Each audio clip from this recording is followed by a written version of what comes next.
So coming to the next aspect of waveguide. So you may see a waveguide in a transmission tower, antennas. It is a hollow metal pipe. So it can propagate signals only at frequency greater than the cutoff frequency. And the width must be at least 1 hour wavelength.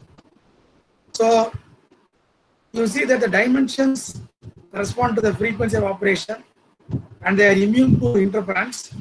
And when you compare the previous diagram, in a PCB, the currents will be in the order of milliamperes. If you want to take current in the order of amperes, it is not possible.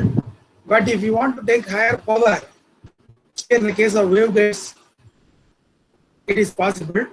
And you know that the transmitting radiating antennas for your Doordarshan or FM radios that are termed in terms of hundreds of watts or even in terms of kilowatts.